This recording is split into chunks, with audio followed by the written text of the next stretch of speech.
Welcome, everybody. This is our final show of the year for Project Synapse. Those of you who've been following this, we started meeting informally to just talk about AI and try and keep up with that. As a group, we've tried to share our expertise, our knowledge, and our questions together. About 6 episodes ago, we decided we'd record these and put them out. They've been a big hit with many of our listeners. This is our year-end program, and we have our usual panel of John Pinard, who we hired. We thought he was John Picard, and then I went, Jean-Luc Picard. you've never been on the Enterprise, but John Pinard, and he's worked out great. But he works in Enterprise. That's right. Yeah, no, he works in Enterprise. And Marcel Gagne, when did I run into you? First of all, Marcel was ages ago, but I knew about him because I used to read the Cooking with Linux blog and all of the stuff that he'd written and didn't know who he was, and finally met him. And so that the three of us are together. And what I want to do with this discussion this week is try and catch us up, because I said last week we'd had a tsunami of AI. The problem with hyperbole is, where do you go from there? For those of you who are watching this in the video, I used to have a comedian that I just loved, and he'd do this thing where he'd raise his eyebrows up like this, and he says, this is the problem, is where do you go from here? And that's the problem I have, is my eyebrows are fully up.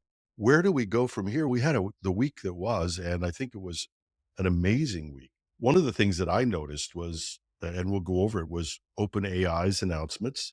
They certainly prove that they're the best marketing house in AI still, and with their 12 days, and they still have one more day. And we're actually going to do we record these, no surprise. We don't come to your house on Saturday morning ourselves and do the show. We actually record it in advance. And so we're all going to do a watch party of OpenAI's announcement this afternoon. And we're going to come back and do a little bit of a trailer to celebrate whatever it might be. Any guesses as to what they're going to announce today? Almost feels like the only way to top off this week, to finish it up, is to announce the next frontier model. And there is some speculation out there that GPT-5 is probably not it, because there's fine tuning and whatever that's happening in the background. These are the rumbles that I'm hearing out there, but that you'll probably see a GPT 4.5, or the other one that I've seen floated is we jump straight from 01 to 03.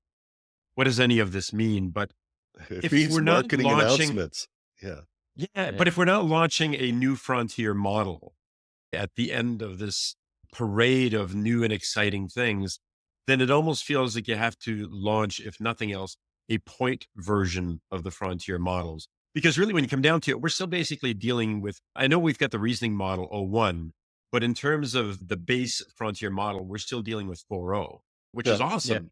But that's where we are. And I find it amazing that we actually think in these terms. But it used to be that we'd see something amazing like this coming out. This was the realms of science fiction, talking to the computer on Star Trek back in the 60s and stuff like that. And now it's 6 months later and we're going, so what have you done for me lately? Yeah, I know. Yeah. It's sort of, it's freaking magic. And that's it sort the of feels problem like, no, it is like that scene in Star Trek where Scotty comes in there and he goes, computer. And he says, no, you use this, the mouse. So he picks up the mouse, holds it, computer. And then he grabs the keyboard and types 150 words a minute into it, just as a thing. So those guys could appreciate tech. Now it would be like, you can't talk to it?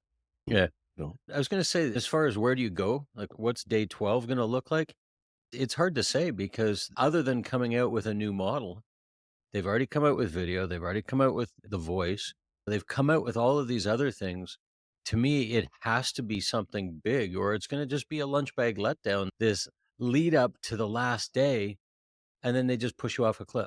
Yeah. I'm going to do 12 days of extreme marketing. And the last one's going to be, we ran out of ideas. Exactly. Because I couldn't figure this out when they launched Sora day 3, and we'll talk about that, which turned out to be a bit of a letdown, I think, but it was the one everybody was watching for. They did that day 3. I said, where do they have to go from here? My guess today is glasses.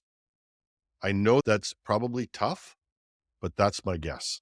And I don't know how they'll pull it off, because there's all of the manufacturing. It'll probably be an announcement that talks about something in the near future or something. But that's my guess, unless it's a new model, like you said, Marcel. Yeah. We're focusing on OpenAI, I realize, but there have been a couple of things that have happened this week where it's OpenAI's thunder was stolen by, who could have seen this one coming? Google.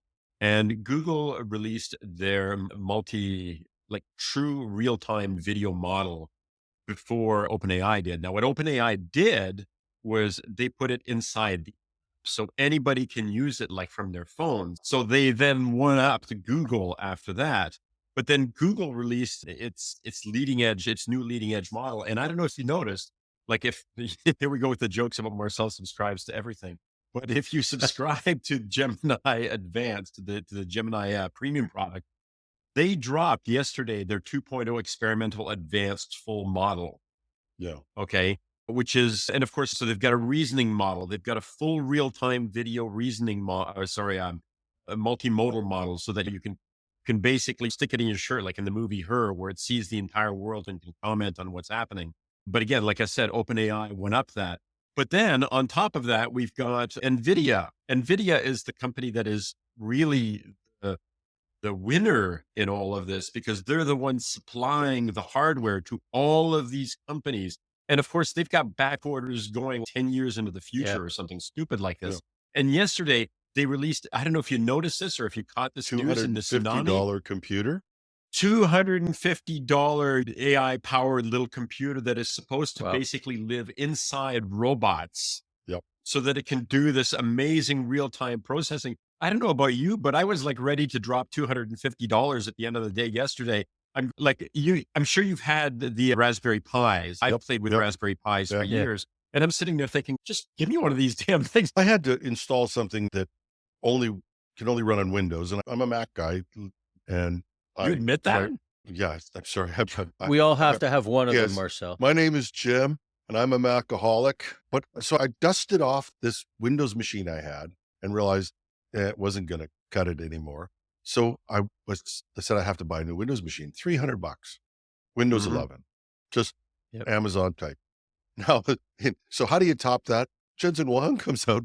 I think this thing has, I can't remember how many teraflops it has. It's not the 750 teraflop ones, I think, or 7,000. Like the top line model is $2,000.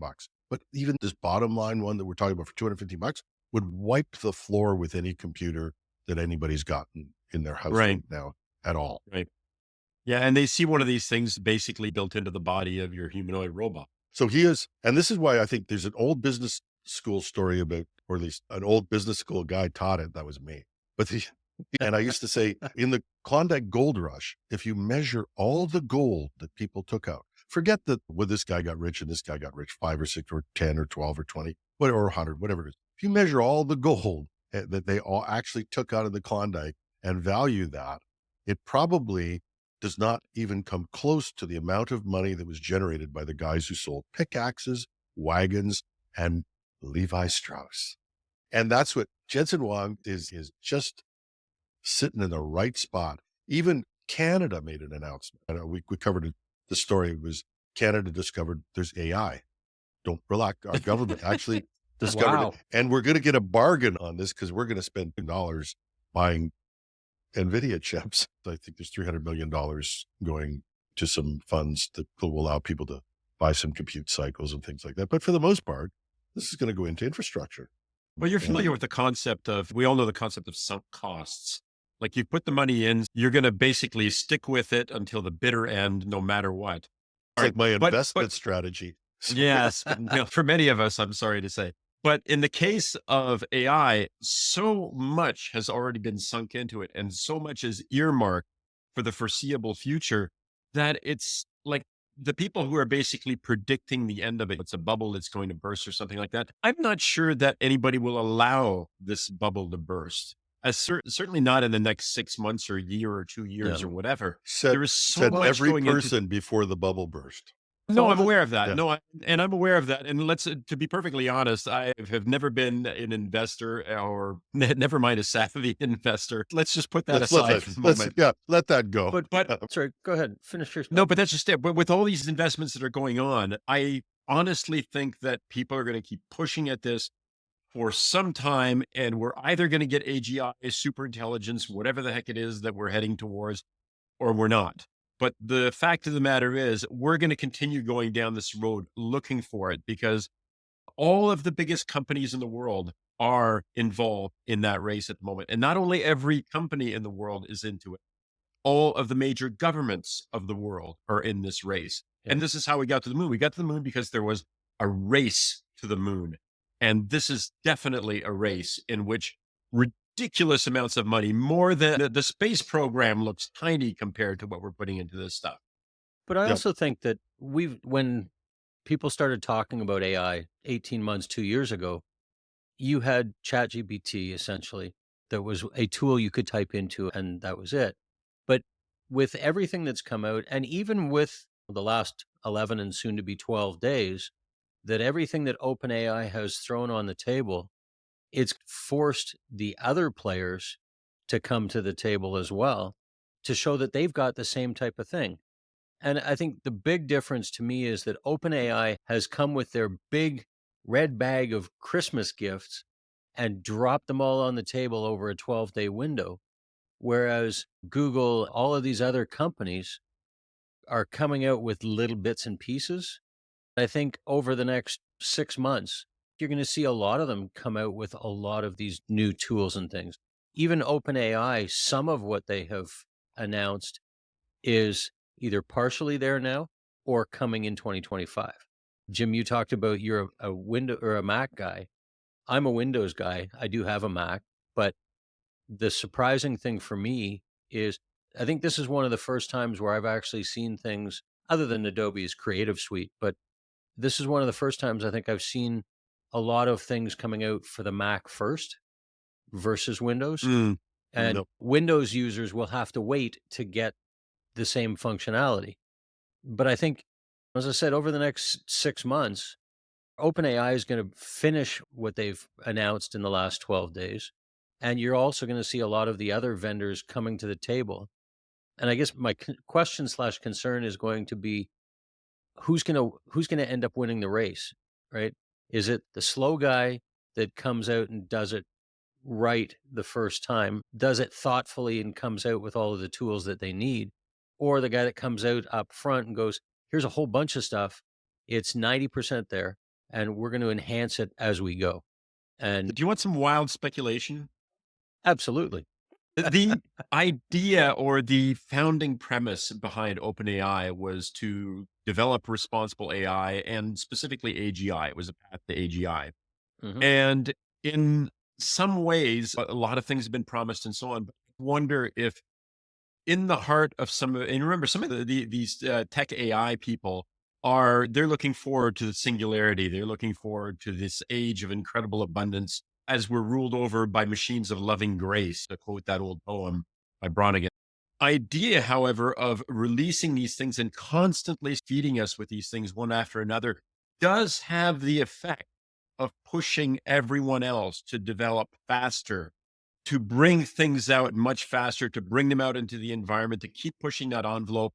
And somewhere in the back of somebody's head, there may very well be the idea that the only way to bring about this thing and bring it about quickly is to put the fire under everybody's butt simultaneously. And it's where we are at the moment. This is exactly what we're seeing. And we haven't Yeah, even for brought the sure. Chinese into this, who are doing no. incredible work in AI.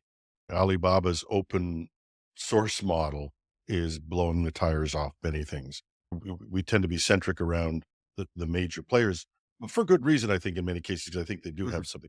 But let's not forget the history of this. Everybody likes to rewrite the history. And John, not being critical of what you said, because I think you captured the zeitgeist of what you said. AI has been around for 70 years. Yes, you're right. And what happened 2 years ago was some guys at OpenAI were having coffee and watching the fact that they dumped a whole pile of stuff into this model. And they were on a totally different track at that point. I can't remember what they were developing, but they were not developing conversational AI. Somebody went up and went, come here, take a look at this. And it wrote them a poem or something like that. They said, holy shit. And that's what happened. So we've fallen in love with marketing conversational AI. Now, has that accelerated the development? Yes. Has it done incredible things? Yes. But it did that from the point of view of, as you pointed out, Marcel, somebody lit a fire under everybody's ass. Google was plodding along, developing AI the way they were going to do it. Amazon was doing and still is doing AI in the way they were going to do it. And somebody captured the imagination of the public. Yes, for Now sure. everything, it made Jensen Huang a multi-billionaire, I think. And so what's going to happen now, this is going to be adopted in industry at the speed that industry can absorb it. And that's going to be an interesting question. But the bubble, and Marcel, that's why I think there is a bubble. We're investing hundreds of billions of dollars, potentially, if you stock it up, trillions. And I'm not using that number lightly. If you actually go and take a look at what people have, I think 500 billion here, 500 billion there, soon you're talking real money. And they've all bought NVIDIA chips to the future. Elon Musk is in there building the big supercomputer. So there's a huge construction, which has a problem, and that is we don't have enough power to run it. And did you see the news about the fusion reactor that started construction this morning? They seem to think that it's going to work. They believe that it will come online in the early 2030s. Yeah. So obviously it's a 10-year construction project, but they believe that this thing will be generating ridiculous amounts of energy in the next 10 years. And then, of course, we've got these modular nuclear power plants that companies are investing in. Yeah. By modular, instead of something that takes the space of 3 Mile Island or up here, a Bruce nuclear power plant, this is the sort of thing that would be on the size of your typical school playground. It's still a big thing, but it's not this massive sprawling thing. And then they could have these things dotting the landscape. Prefab, so you can order them from Amazon. Yeah, exactly. Oh, and if you order them on Prime Day, you can get them between 4 and 8 a.m. And of course, Canada's not even entering that one. Once again, I'm disappointed in my country. Their motto is no can do. Anyway, all of this stuff is ramped up. This is where I think the potential bubble is. People think when a bubble bursts that the world ends. In 2000 and 2001, the whole internet bubble burst. .com. But 2 years later, Salesforce was coming out.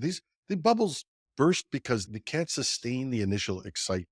And that may very well be, we might get to that level where we can't sustain that excitement and we have to wait till everything else develops.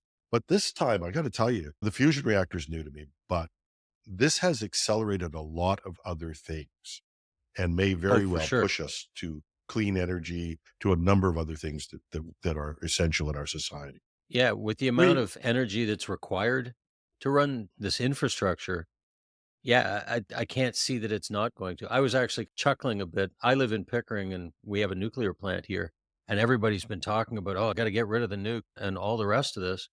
But now they're talking about bringing these, a nuclear plant coming to a backyard near you kind of thing. But nuclear was an overreaction. If you actually, yes. Once you take a look, overreaction. That's right up with can do. If you take a look at the actual amount of nuclear fuel, what happened to the United States refused to have reactors that would run spent nuclear fuel. They're the only country in the world that did that. So they've accumulated a lot of nuclear waste, and so have we. But if you actually put that together, it's not a lot, all things considered. Considering the environmental damage that's going to be done by coal and all those other power plants, a lot of the people from the green energy movement are saying, maybe we shouldn't have been so bad about it. The other thing too is people have this weird idea. Okay, the past is not the present and the present is not the future. People have this weird idea. It's, nuclear is this. And they have a picture of nuclear from 40, 50 years ago. Well, 40, 50 years has gone by since then. Yeah. And you have to get it out of your head. This thing called innovation. We're not living 50 years ago anymore. So just to tie this up, the point was, I think, that we can be obsessed with the bubble. And if you are buying stock, by all means, be obsessed with it, because you're going to have that peak and that valley if history runs the same way it has for every other development of technology, our modern history. But also remember that in the long run, these things come through. Now, the question is, how fast does that cycle run? When we look at it, when I did my book, my nonfiction book was about the adoption of technology and how that digital transformation was affected. And I said, you take a look at how long it took us to bring in electricity or steam. And then how long did it take us to bring in the telephone? And then how long did it take us to bring in the mainframe? And those cycles keep shortening and shortening and shortening. So we may be in a boom bust, but it may be faster than anything we've seen. I agree. we like to refer to Moore's law when it comes to the number of transistors on a chip and so forth, doubling every 18 months and so on. But if you go back 100,000 years, and when you take a look at whatever technology humans were using at the time, we were still doubling every so many cycles in history. And it's just that the movement from nothing to controlling fire was a huge technological shift for a society that didn't have control of fire.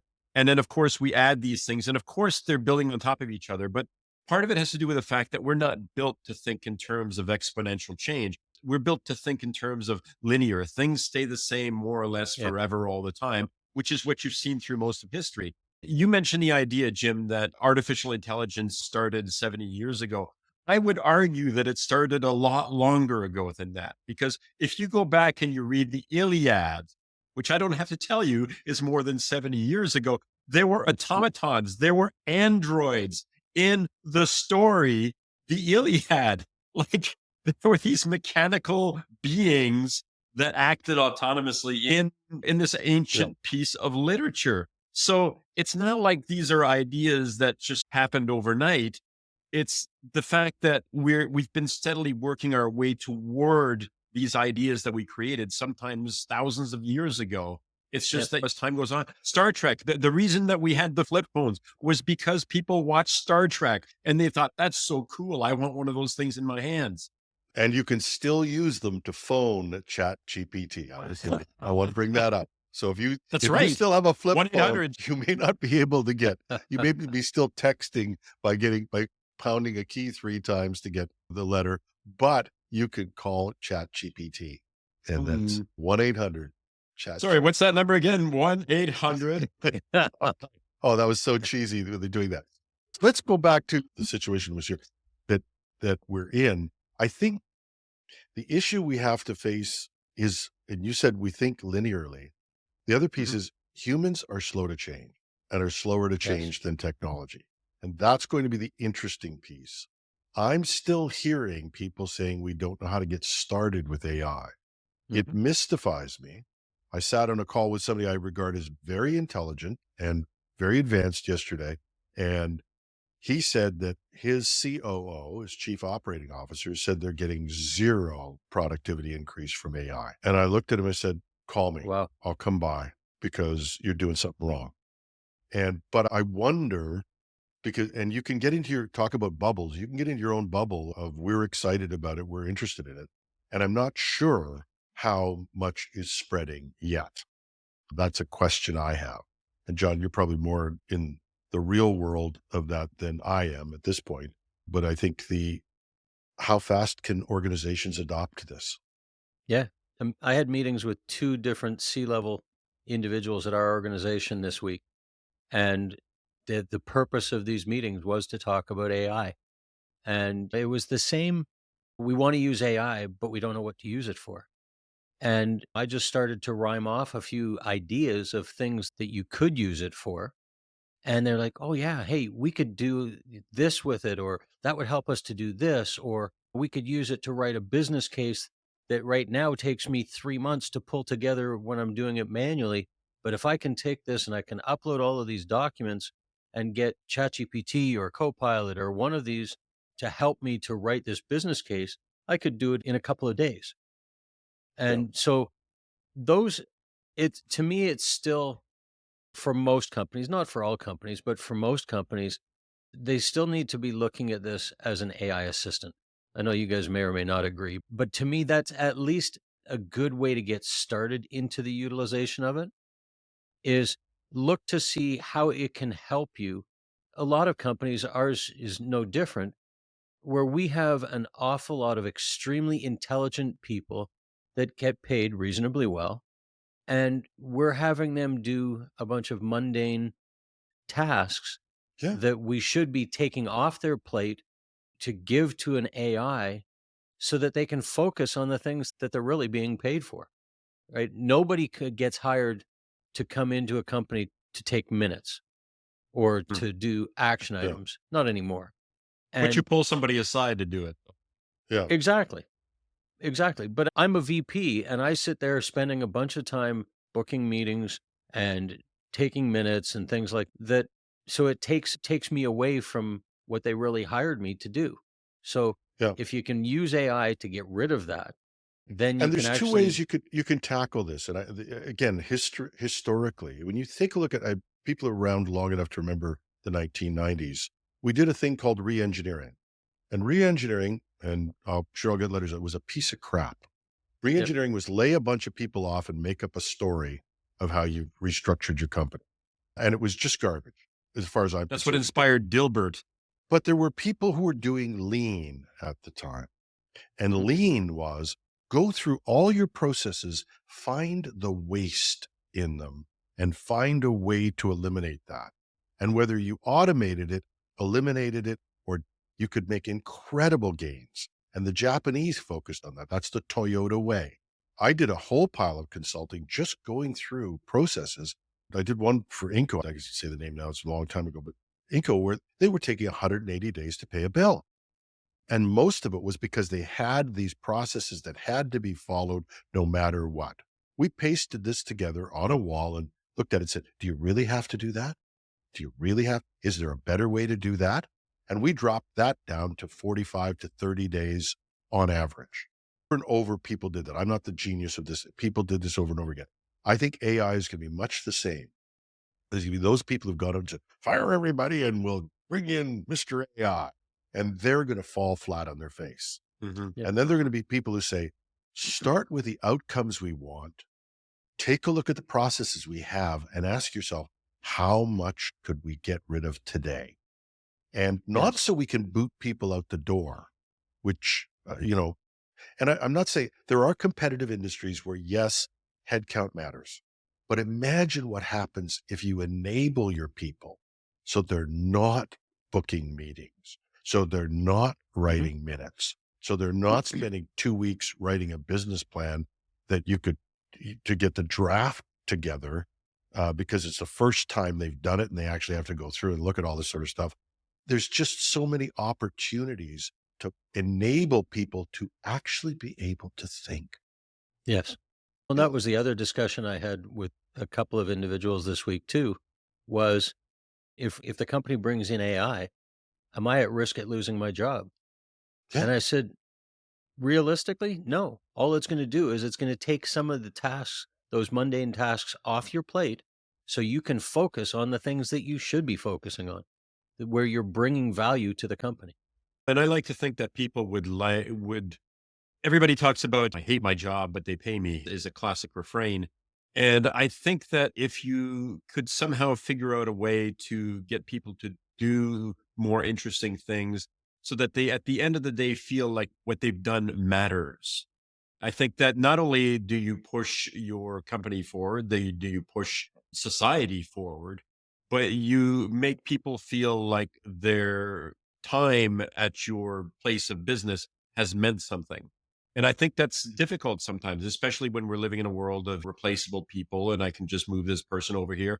Or for that matter, I take the person who is, as you put it, John, highly qualified, and you have them basically sit out of this planning meeting or whatever because today it's their turn to take minutes.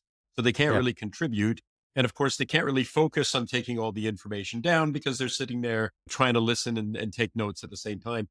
There's some things that are crazy. And I can understand some of the reluctance in trying to apply some of these tools to business practices.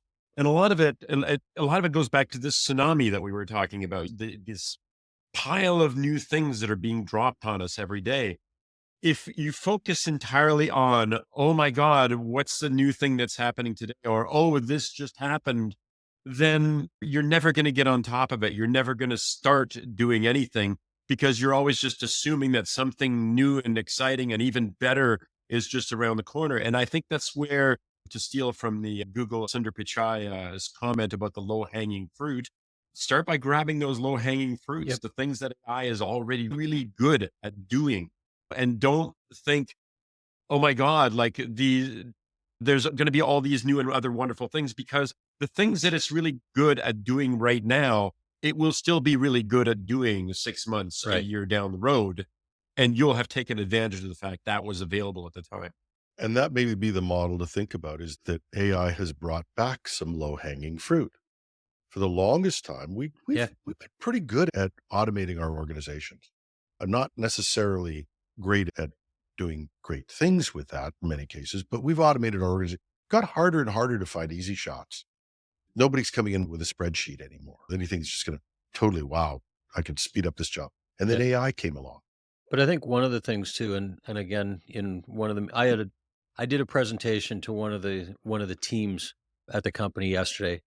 Part of what I was talking about was AI. And one of the things that I had said is that I can't come into their department and tell them how they should be using AI. I'm not an expert in their department. I said, I can come in and I can show you the art of the possible with AI. I can give you a playground that you can go and do it. I said, but, and I looked at the head of the department and I said, one of the things that you need to do is you need to commit to giving your staff time during their work week to go and play with it, because they're the ones that know the processes within the department. They're the ones that are going to be able to come back and go, you know what? If I use AI, I can cut 4 hours a week off of my job or off of Dave's job or Sally's job by utilizing AI to eliminate this and this. And the only way you're going to do that is to give them time to play around with it. There's just to give you an idea of how difficult it, and again, we're back to this linear thinking that we're wired for. We're wired for evolution taking thousands of years to get us to the next mental innovation or the next little physical innovation. But the real-time camera view that was introduced by Google and introduced by OpenAI this week, Mhm. the idea behind the possibilities of this technology are actually, frankly, mind-boggling. And Yeah. yet the biggest thing that we were able to demonstrate, and this is like from the companies that are producing this stuff, it's, oh, I'm traveling on a bus and this was amazing. I'm traveling on a bus. Oh, look at this thing over here. What could I do if I went to this thing? And it's looking through the camera and telling you about it in real time. This is like incredible, amazing, mind-boggling technology. And the best that we can come up with is, what can I do in that building? Or how do I get from this location to that location based on where I am at the moment? And these are still small ideas, but we have these amazing magical tools, and we are struggling to try to come up with something other than the most basic of things that we do on a day-to-day basis. I think Google Gemini, or Google, announced almost on parallel with OpenAI, almost everything back to back. And we can actually go and match those up. We can match those up and say that they've come out, and in some places they're better, in some places not. But basically it's a wash. For toolset, you could pick one, pick the other. Doesn't really matter. Mix and match for all I care. Marcel, you'll be pleased to know I'm now paying for Google's new AI. Why? Oh. Because it's fully integrated. It's Yes. what Yes. Microsoft could have been if Microsoft could get their thumb out of their bum and actually get some things done. And that's the loser in this may be Microsoft in the short run. They're not going to go away, but I'm just saying they just have it integrated. I looked at how the Google suite was integrated and went, oh my God. I felt like I looked at it when I was seeing Salesforce.com for the first time. You look But what you're seeing today versus what you're seeing 6 months from now, or even 3 Yep. months from now, I think is going to be completely different. I think some of the slow runners are going to catch up. I think some of them are going to fall off the face of the earth or get bought out or something. Yep. I look at it that down the road, and whether that's 3 months, 6 months, a year, I think they're all going to look very similar. That Google, maybe, hopefully Microsoft, OpenAI, any of the guys that are lagging behind what OpenAI launched the last couple of weeks, I think they're going to be scrambling to try and bring it to market. and not to be critical, actually to be critical of Microsoft. Why is OpenAI giving me, the Mac user, what percentage are we of computers out there? 10? One, that's right. No, but it ain't a lot. And Yeah, why no. do I have for my phone Chat GPT? Why do I have this new app for my Yep. desktop? How much talent do you have at Microsoft? I know. You're telling me that these guys who put the desktop together, they are not the geniuses of code. They're Mhm. taking what was already developed in AI, using the API and putting it onto a computer. Yep. The fact that Microsoft hasn't led with its $10 billion investment in OpenAI mystifies me. Well, Just and mystifies me. it's no secret through these shows that I've said that I'm a Microsoft guy, partly because I want to be, but partly more so because I have to be with work. I have to tell you, I am disappointed. I sit here discussing these things with you two, and I'm struggling to try and justify why I'm still a Microsoft guy. OpenAI has brought all of these things out. Google's coming out with all of theirs and Notebook LM and everything else. And you're right. It feels like Microsoft is lagging behind. And I have to face that at work going, people that have been watching what's coming out of OpenAI and they go, can Microsoft do that? Can Microsoft do that? No, not yet. We're hoping it'll come. Except that Microsoft can do that. It's more a question of how visible it is in terms of what you're doing. There Yeah. are patchy ways, if you'll pardon the Apache server. Sorry, Uh, my The open Linux source guy root comes in. sneaking. Yeah, the even Linux, Marcel the is Linux supporting guy. showing that- Microsoft, he takes a shot. Yeah, okay. Marcel is just well- showing that he can do it too. Yeah, no, the fact of the matter, it's hard for me to not gloat because, of course, Linux has won. It is the single most popular operating system in the entire world, not necessarily on the desktop. Everything runs on Mhm. Linux, and everything has got a Linux kernel running in it, like my watch, your thermostat at home, all the smart devices, they're all running little tiny Linux kernels. Every supercomputer in the world is running Linux. The Microsoft architecture is running Linux. The only place that you don't see it in a big way is on the desktop. So in a way, it's like you don't notice it, but Linux has won in a way that nobody could possibly ever imagine by being ubiquitous, by being the scaffolding on which the entire internet is built, including all of these AI wonders that are sitting out there. So yeah, it's in some ways it's no, of course, Linux is never going to be the desktop operating system of choice, although it's what runs on Chromebooks, right? Android is Linux. It has a different name, but it's Linux. No question So yes, about whether there's going to be a desktop, though. that's actually a really interesting question. And at one time I would have balked, and I'm willing to admit this. I balked at the idea that we would be sending this much information down to individual devices and desktops. I struggled to try to figure this out because I couldn't see the world creating this much investment in bandwidth. Now, again, this is a long time ago that I was of this opinion. I just couldn't see it happening. And now, of course, we're sending videos into somebody's smartphone, for God's sakes. Yep. Like Mhm. and I feel the same way about power. Yes, we're talking nuclear reactors and things like this, but if we're going to make it to a Kardashev 1 civilization so that we can then spread out into the cosmos, then we have to accept the fact that we're going to need more and more power all the time. And we better get used to the idea that this is going to happen, which means we're going to have to start thinking smart about things like nuclear and solar and wind and stuff like that, renewable forms of energy of all types, and not cutting back on energy, but increasing energy production to the point that energy is as ubiquitous as Linux is and as the infrastructure of the internet. But just in the same method, and this is the things that AI may be doing for us. We might solve the green energy crisis by needing more energy rather than trying to use less. Isn't that an interesting thought? That could be the biggest thing that happens of this. But going back to the desktop already, my phone is a complex device, but my desktop, my new Windows desktop, I don't have a single application other than the operating system that runs on that device. All of the applications are cloud applications. They run in like a browser. Chromebook. Yeah. The only reason that I'm there is because one part of this new program I'm using has to be served by a Windows operating system, and that's it. If there was a virtual Windows operating system and I was smart enough to implement that, which I probably should be, but I also have some physical connections that might make, I wouldn't even need that computer. So the idea that we're still running a desktop is, who knows? Let's go back to this though, and just back up for a second for people who followed us this far and talk about what happened last week, which was, we got a little off track, but I think establishing some things. I'm just going to summarize them. You guys, if you're not playing, and we'll say this again, if you're not playing, you're out of the game. John, you said it accurately. Make time in the week. The reason why Google was so exceptional at advancing things was their 10% time. When we go back to the AI projects, the things that saved them was not what was happening in the big labs, but a lot of the things that kept them in the game and kept them forward were adventurous projects, that 10% time people are Yep. doing stuff in labs. So make time, find the things that are repetitive, annoying, and take up your time.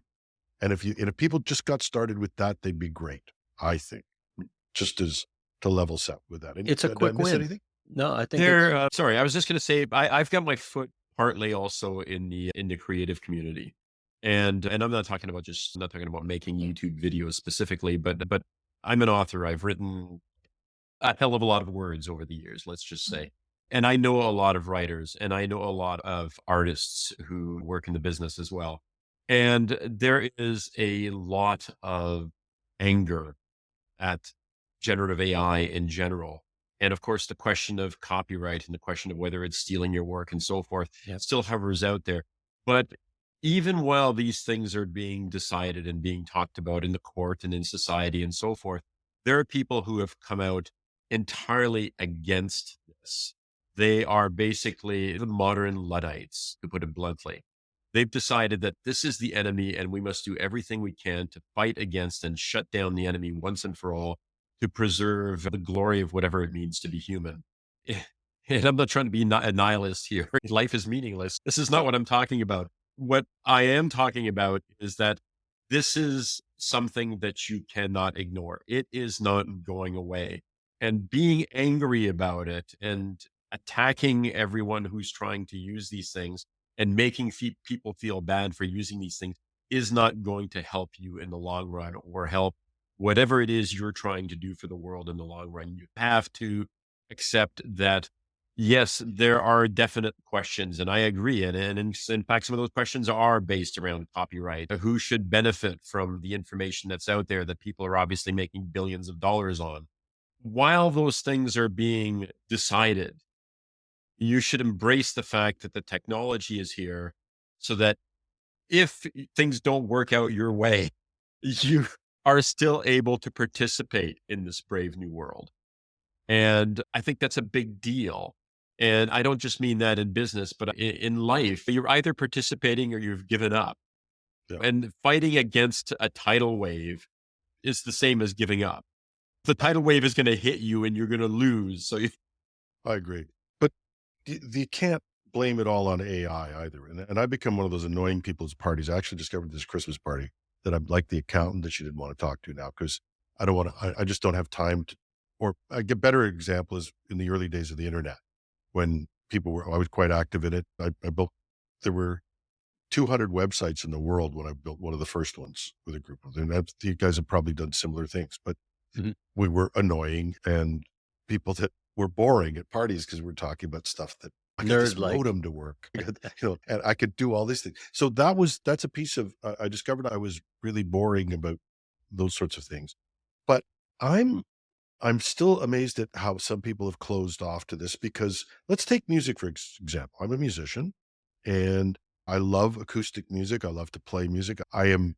When you sent me a song, Marcel, and it was fully formed and it had taken 4 minutes and it sounded better than a lot of the stuff that came out of the studio. The real question is, why did that sound better than the stuff that's coming out of studios? Not that I should blame AI, but why is that more creative than the music that's happening? And I was playing with our band the other day, and a lot of us are older musicians, and we were talking about this and saying, we haven't felt the creative impetus in a lot of music. Mhm. So that's piece one. If every female singer sounds the same right now, don't blame AI. Piece Mm, two, streaming. The fact that you get yes, 0.001 cent for your song has nothing to do with AI. The crisis in music and the arts is not Yep. blameable only on AI. AI is a symptom of it, something is in transformation. So I'll give you an example of a project I'm working on with a group. They are leveraging AI to bring a creative community together and to try and defeat some of the things that have happened in social media. I think it's brilliant.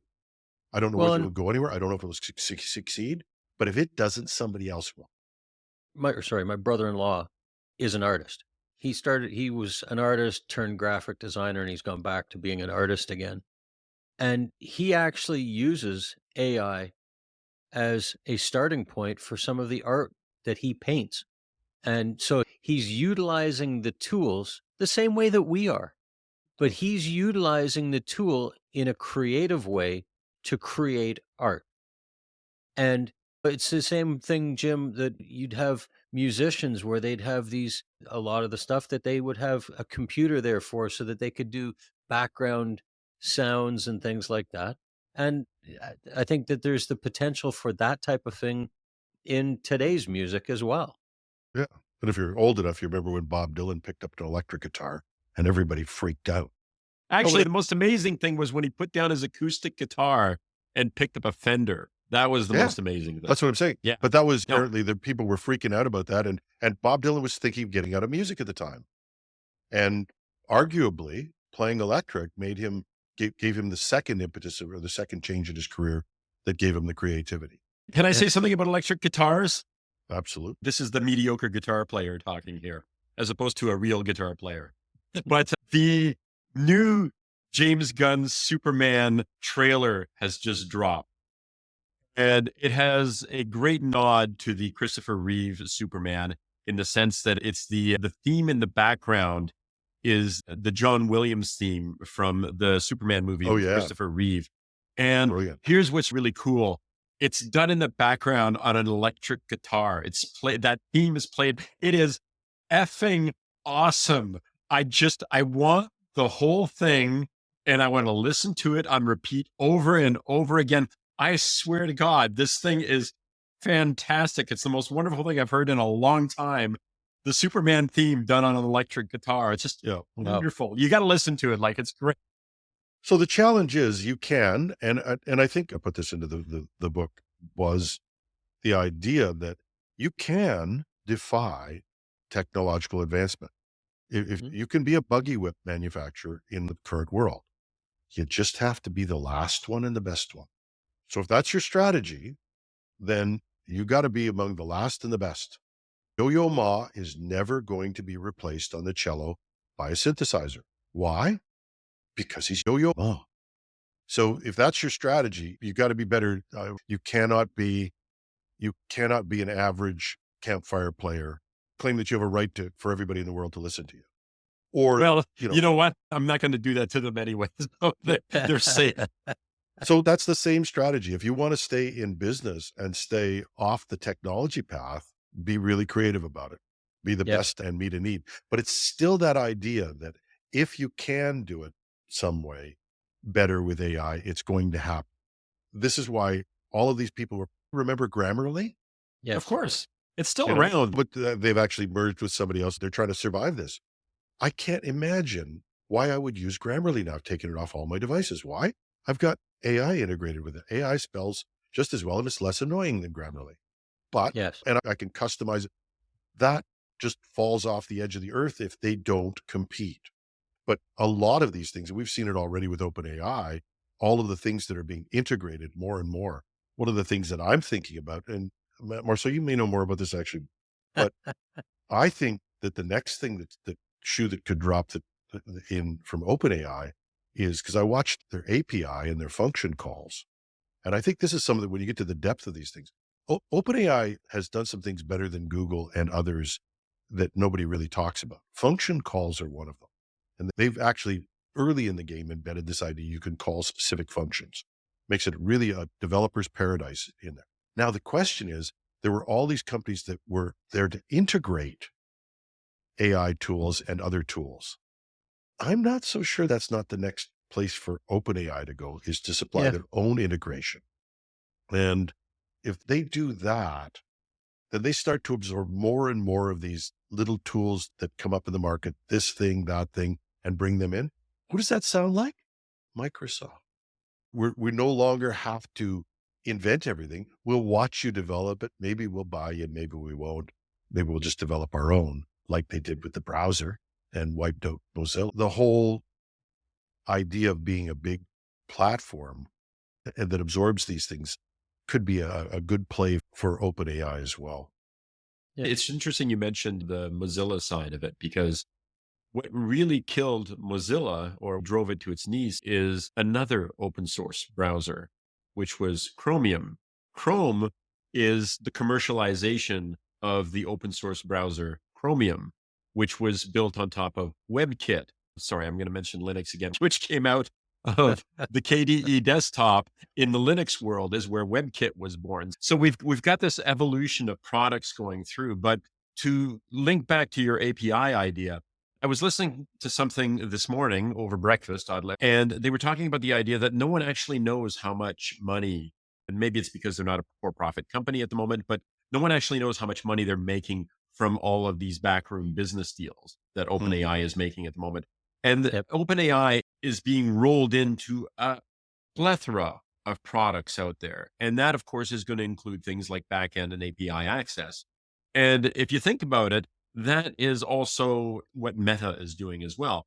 Meta is rolling in their AI into absolutely every single product, every single thing that Meta makes, including the Ray-Ban smart glasses, the Meta virtual reality headsets, every application they've got, whether it's WhatsApp and Messenger and Facebook and so forth. The AI is rolled into everything. ChatGPT and OpenAI's product is being rolled into a host of other products that have nothing to do with OpenAI specifically directly.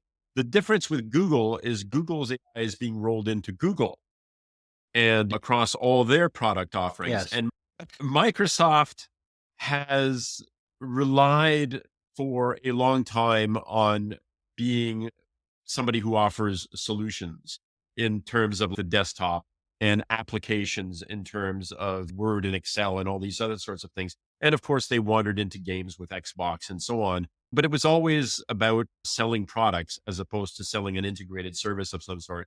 And they're only recently starting to do that. If you think of Office 365, the idea was to finally move the Office suite off of the desktop and run it entirely from the cloud. And I don't blame Microsoft for that because they have an old, stodgy, established business base that moves at the speed of sound as opposed to at the speed of light. Okay. They have trouble keeping up even with Mach 1. Consequently, their bread and butter, the customer base that they've got, I think is part of what's holding them back. Yeah. Agreed. Because they're offering products and people expect their products to work a particular way. Yep. Marcel, but this is where innovation and where transformation and where things get messy with being able to totally revolutionize a group is you get the problem with Microsoft is you're right, is its success, its legacy customers and how they work and how you can move with them. And that's a huge piece. Google has the same problem competing with OpenAI on search. Mark my words on this. Google's making, I think, 3/4 of its money with search ads and ads that are related to search. And they could have done the same thing that Perplexity did, the same thing that OpenAI is doing with search. They could have made a great search product. And there are a lot of people predicting the end of Google search. And I'm not totally in disagreement with them. And the reason is they've got so much money linked into the way they do it, they can't move. It's the same piece. And when it comes to companies adopting AI, it's the same thing. We've got so much embedded in our current processes and the things. Can we actually make the change? The legacy piece holds us back all the time. And that's where another piece. Now, the next piece that happens though, and this is that where you get down to it, I think we have to watch is you've said a couple of things, Marcel, Meta, and you brought that up in one of our first conversations. Meta's a sleeper out there. They're spending a ton. Amazon is going to be an AI company from stem to stern. They're already automated. They're pathetic at customer service, but the reason is that they've got everything automated, but they'll catch up. They will use AI to redefine how you can automate a company. Even those warehouses where they're suffering from unionization and strikes and all that sort of stuff, those will be automated. Give it 6 months that I think you're going to see the landscape across the board change dramatically because Meta has been putting all of this stuff in under the covers. At some point, it's going to come out and float to the top. OpenAI has been very vocal over the last 12 days on all these new technologies. Some of the other players are still doing the same things. They're just not as vocal. So I think once it all bubbles up to the top, it'll be interesting to see what choices we have out there. Competition is wonderful. And keep in mind that Mark Zuckerberg is basically king. He is the founder and principal of Meta. What he says goes. So you might have investors going, I don't know if we should be spending all these $1 billion on virtual reality and artificial intelligence and so forth. Mark Zuckerberg just has to say, yeah, we are. And that's the end of the discussion. Yep. It's over. Yeah. And Elon Musk. Exactly. With XAI. that nobody talks about. Personally, I find the man offensive and I'm tired of him. I just don't want to contribute money to his empire. The way he's treated his trans daughter, the way he's put hate into X, I have no time for it. Everybody else can do what they want. I'm not playing. But you can't ignore him. He is a force in there. And the Chinese. He's an annoying genius. Yeah. And the Chinese, which everybody's not paying much attention to. The Chinese, there's a guy and Jensen Huang talked about him. I can never remember his name, but he went over to China, he lived in North America, went over to China, built an AI business, doesn't have any access to GPUs, ended up making their AI so efficient, and don't just dismiss what this thing can do. Made their AI so efficient, they can do a training run for $3 million. It costs $100 million easily to do the last training run of OpenAI. And we may be in the 500 million and the $1 billion stage soon. So if you have that sort of comp advantage in AI, and Alibaba's AI is now clocking, it's an open source AI, it's clocking at about the level of GPT-4. I've talked about Sony and JVC, and Marcel will buy a Sony because he wants to have the greatest thing out there. I'm going to wait 6 months more and buy a JVC for half the price. Yep. I'm cheap. I can't help it. But it makes a good illustration that don't discount those people who come into the market with a cost and a performance advantage. And I'm sorry to bring the T word into this, and the T word, tariffs, is the way that we've somehow chosen to compete against the Chinese. And all that has done is spurred the Chinese on to come up with clever ways to push their technology to the point that they are probably the world leaders in electric vehicles at the moment, in EV technology. We have Google's VO2 video model that just came out recently. But the fact is, there's some amazing video products that are available in China right now that, by the way, you can use to circumvent all these nasty copyright rules to create characters. I love using Minimax, for instance. It's one of my favorite video generators, and it's a product out of China. China is leaping forward in terms of humanoid robot development. All of these amazing things are happening, and they're happening in spite of people throwing up things like tariffs and import regulations, things like that. It's not stopping anything. The old ways of doing things have to be retired, I'm sorry to say. But I was going to say the same thing, that Trump's putting 100% tariffs on. That's the other T word. China. I know. That's the T word I thought you were putting out. Another guy I don't want to talk about. Jeez. I know. But all that's doing is it's making China more productive and more profitable, because they are forced to do these things because they're not going to be able to get it from the US. Yeah. And I think it's going to come back to bite him in the ass.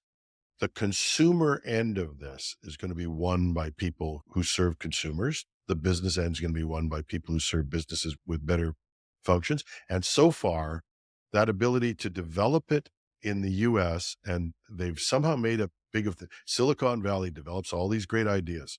Who makes most of your chips? TMSC in Taiwan. Who makes most of your TVs? China does. And will they ever be able to bring that back? Possibly. Actually, I think automated manufacturing. But you can't do that overnight. That's not the sort of thing that happens overnight. But I think we ignore them in our peril. I sent you one on our Discord channel. I sent you this video piece that, again, another simple one out of China that is, it was amazing. I looked at it and said, this is as good as anything else that's out there, and it's being developed. It's free, open source, and has no guardrails on it. You can do anything you want on it, which is the other thing I worry about it in terms of AI. And that's the competition, as I always say, is a marvelous thing. It's been driving us and doing wonderful things. It will cause us to avoid safety. I'm absolutely certain of this, that people are going to steamroller over safety and be able to justify that in the name of we have to stay ahead of the Chinese, or we have to stay ahead, we have to compete. So that's a balance that we've been doing in industry for 200 years, 300 years. And we're no better at it. That's the reality of our world. The whole issue of can we adapt this and use it to generate wealth, that's our challenge. None of that might matter at all after 2:00 today, after we finished watching the 12th day of Christmas release party and announce AGI, although this could be moot at that point. I don't know if you Yeah. guys noticed it, but is his name Kevin, the product lead Yeah. at OpenAI? It was either day 10 or it might have been, I don't know, it was day 9, 10, or 11. He actually said AGI. He talked about AGI as Yeah. if it was part of everything that they were. So that's, I don't know. It'll be interesting to see what day 12 is. I know the fact that we've got 3 guys on this podcast, Google can't automate us yet. but I don't know about that. Did you watch my latest video clip? I automated myself. I saw you. Yes. I was going to ask you if you were really you, but that's another story. Yeah. Yeah, But yeah. no, but I That can was always really- tell because the automated Marcel dresses better. Oh, I know. And has I know, longer hair. man. I wish. Yeah. Right. Yeah. I wish I had his budget for clothes, man. Yeah. I was interviewing somebody I said that Red Green was my wardrobe advisor for the podcasts, and they laughed, but they did that laugh that was a little too honest. So Yeah. last thing, so we're going to wrap up in this. One of the things I want to do over the next week is I started to create a chart to compare Google and OpenAI and others in terms of what's available in the market. I'm going to try and keep that project going, because I think when you actually look at it, you start to see OpenAI made all the noise and will make all the noise, and it's done a brilliant job. I think Sam Altman there's only one person you compare him to, and that's Steve Jobs, and being able to market the stuff. And even those little stories they tell, they have a way of, I look at the Santa story. They've created a Santa you can talk to. It doesn't take a big gap to go, wait a minute, that could be my customer service person. They're better at telling the stories. They Yes. talk about a story of how they're going to take their phone and it's going to teach you to make coffee. As I said before, if IKEA isn't watching that, they're nuts, because at the end of every IKEA story is 5 parts left over with my wife looking at me going, where do those go? I don't know. And there's all kinds of stories woven into those 12 days that they've done very cleverly that show how their products can be used.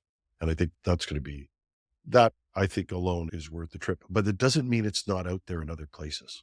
No, that's what I was saying before, is they're ingenious as far as how they have marketed this. The way that they have brought all of this new technology to the table in the last 12 days. How many other companies are doing it? Marcel's talked about the video from Google and all of these other technologies that just are flying under the radar. And that's why I was saying Yep. it'll be interesting to see the comparator even 6 months from now as to what the other players are. We're actually pausing this recording and then coming back later after the 12th day offering has happened. So shall we put our cards on the table as to what we think is going to be? I think I said that we're going to see another frontier model, probably at the 4.5 level, maybe 5, but probably 4.5. Jim, I believe, is going I'm with going with expanded glasses. AP. Yeah. Oh, you're So going with expanded- glasses. It's a device. John, do you want to make your prediction? I don't know. I'm at a loss because I think that there are so many things that it could be. I would tend to lean, I think, towards a new model because it is getting a little old. It's been around for 2 weeks. Of course it's getting old. But I think that's probably where I'm leaning. So we'll come back. One thing I want to make sure I capture in this is that this is going to be our last show of the season, but we've opened a Discord channel for the 5 of you out there who can't get enough of this discussion. We've been running our own discussion on a Discord channel. Marcel, you started this. Do you want to introduce it to people?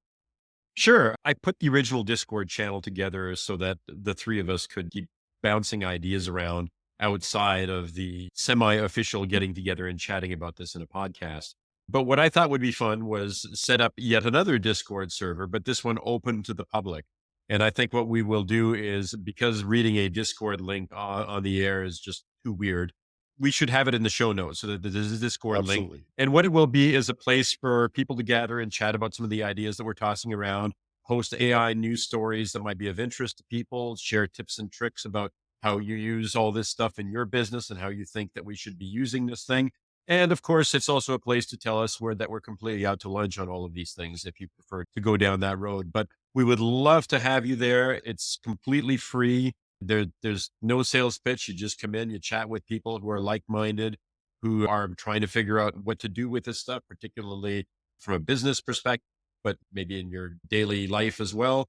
Wide open. Please join, come in, be part of the conversation. I think we'll put out some notes on the show notes, but also in social media and LinkedIn and other places that announces that we've got this running. Sounds good. You don't have to write down the link. We'll get that to you. And it's worth it just to see Marcel in a suit.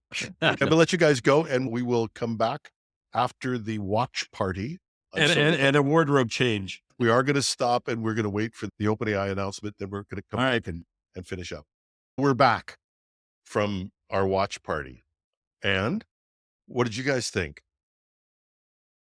Well, I think I'm taking a win on this one because I did mention O3 at the beginning of the podcast. Yep. You got O3 And on your so I bingo did card. mention that as a possibility. And I said that it was likely going to be another frontier model, whether they call it 4.5 or something else is another matter. I said that didn't think it would be 5 because that was going to be sometime next year. Yep. Yeah. So I'm Did you taking a say win it for would it. stink as an announcement? No, I did not say that, but here's what I found interesting. The argument that they did it for safety, which sounds an awful lot like the early OpenAI stuff. It's, we've got this model. It's terribly dangerous. We're only going to release it to certain developers, including safety testers, before we unleash it on the world. And to me, you're familiar with the concept of safety theater, right? When you go to the airport and we need you to take your shoes off and give us like any bottles that are bigger than this size, especially if they're filled with booze, and then we'll take those back home with us because you're not allowed to take that on board the plane. Anyway, that's safety theater. And I feel like maybe I'm just growing cynical in my old age, but to me, this felt a little bit like safety theater. So we've got this really cool thing, but it quite possibly can't handle the load of that kind of number crunching. It may very well be as amazing a model as they described, and as the math contest researchers that they had with them seemed to imply, that it was like above a human expert on things that it had never seen before, that it could reason from first principles, basically. And that is extremely impressive. It's very cool. But effectively what they were saying is, look, we've got this really cool thing, and we've got these people that confirm and certify that it's really cool, but you're not seeing it. Not anytime soon, maybe next year or something. This feels a little bit like they pushed us off, but they had a rope there for you to grab onto on the way down. And what I mean by that, it almost felt we're not quite ready yet, but hey, let's put O3 in it as the 12th day and let people know that it'll be coming out later. The content here, and I think there's a lot we could say, but this was just such a marketing disaster to take you through 11 days and then go, oh yeah, and we got O3. Yeah. What? I know. And even Altman, you could see Altman was trying to save it. You didn't rehearse this, guys? He's got 2 guys on a computer showing you PowerPoint slides of how good it's going to be in the next year. Mm-hmm. Now, content-wise, there were some things that they had, right? One thing surprised the heck out of me, how they're really becoming a company aimed at coders. Yes. When they did the 10th day and it was all about code and all about developers. In the podcast, I've said that these things that cleverly cover the areas where they were perceived as being weak. And coding, regardless of whether they were or not, they were perceived as being weak. So the 10th or the 9th day, I was going to say, okay, you can spend a whole day on that. And this one really was, hey, our models are cheaper. You can develop better with them. They're going to have math in them and physics, so you can be able to do your coding better. And here's some stats for you. And I'm going to bring in 2 coders to show you this. And I went, that's not what I would end with. For a company that I thought was trying to become a commercial sort of consumer success as much as an enterprise company. If they had ended with Sora, like this should have been really, it is the announcement of a frontier model, but the announcement of a frontier model without showing anybody the frontier model. Yeah. So it's, who is it that used to do Microsoft? That's who does this all the time. Historically, it's, we've got like really great products, which we will show you someday. We used to call that they used to- vaporware. this kind of felt the same way. It's going to be really great. There's somebody else who used to do this all the time. It's going to be, Elon Musk. But yeah, the numbers are outstanding. With O1, they talked about it being above PhD level at 78. This one's 87.7 in O3, which is outstanding, but wait until it comes out and we'll see. And the bringing in the guy, what was his name, from ARC Prize? ARC, Yes. yeah, ARC AGI. Yeah, and their research. and ARC, I know their test, and that test is actually phenomenal in terms of being able to deal with unstructured logic and test these models, because the numbers keep going up, but I don't know how much these models are being gamed by pre-training. But ARC was supposed to be a solution for that. It would give a model simple things that were simple for a human, difficult for a model. Yep. And it aced those tests. But again, it's like presentation wise. If you look at what they launched over the 12 days, there were other more sensational things that project, search, the advanced voice, Apple Intelligence, any of those to me are more stellar as far as how do you finish off the 12 days. If they wanted to do the O3 either the day before or the day after the dev tools, and then finish off with some of these other things that everybody would find beneficial and useful and have a lot more of that wow factor. I think they should have had the 12 Days of Christmas as a song, recapped everything they did, and ended, and a model named O3. And at least they would have had some showtime there. Yeah. Like, there was just no show visits. It was a bit of a lunch bag letdown at the end because it was like, okay, so is it over? Okay, so, you have no idea what's going on behind the scenes. And you yourself, Jim, said that it looked like Altman was trying to pull it back together or trying to whip up the excitement and so on. And I half wondered if there was something else that was supposed to happen today, like they were going to do. And let me just play this like out. glasses. The reason I wonder about, then Jim would have won the bet. Jim would have won the bet. But the reason I wondered about that, of course, is if you remember just before we came on this morning, I don't know if it shows up I don't know if we discussed it in the podcast or I suggested in the podcast, but Google released their 2.0 advanced model yesterday. Like they did the testing, but let me just go into it now. So for the people who are paying for 2.0 experimental advanced preview EXP 1206, who the hell comes up with these names? But anyway, so they've actually made this available to anyone with a Plus account. And this is supposed to be a bleeding edge reasoning model, okay, to take on O1. Yeah. Okay, so this is the model that's supposed to say, yeah, you got O1, but hey, look over here. We've got 2.0 experimental advanced 1206. And all of a sudden, it's like OpenAI is sitting back there going, okay, so Google just threw this out yesterday. We got to throw out something that cast some shade on that. And they have no idea. I'm just making this up. 1, Google's model is 2, and they skipped a number to go to 3. They said, and I didn't make out the name, but they said something about that they didn't want to step on somebody's toes by calling it O2, so they've called it O3.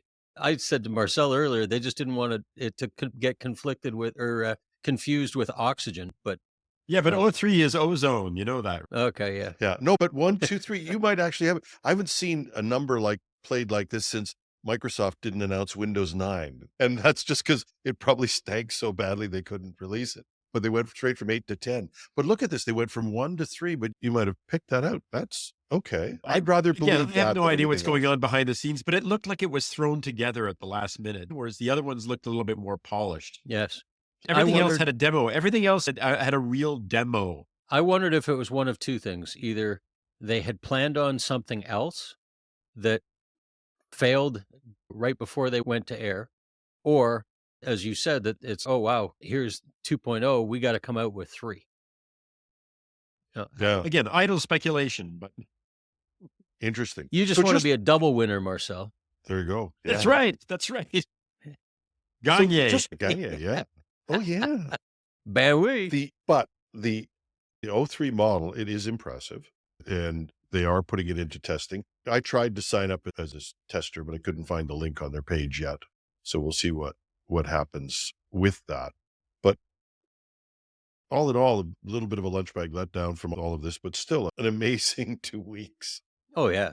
Let me just point out that it is Friday night, and here at least Friday night means pizza and a bottle of wine. I don't feel totally let down because I know that there's something to look forward to at the end of this day, even if I didn't get exactly what I wanted for OpenAI today. Good, guys.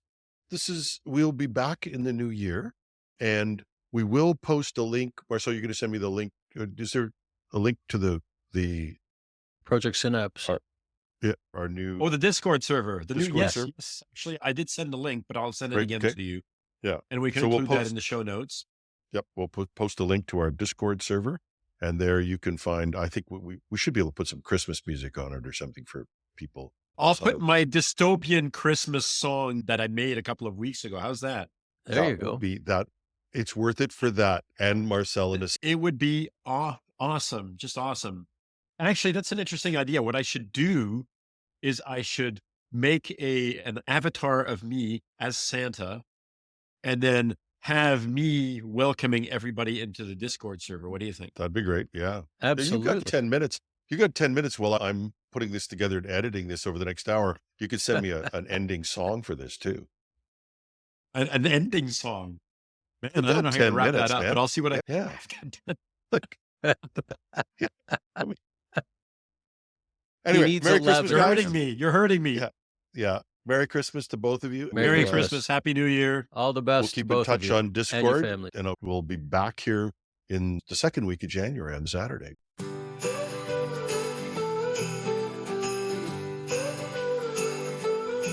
John, Jim, and Marcel from Project Synapse, where we explore the brave new world of AI. Wish you a Merry Christmas, all good things must end.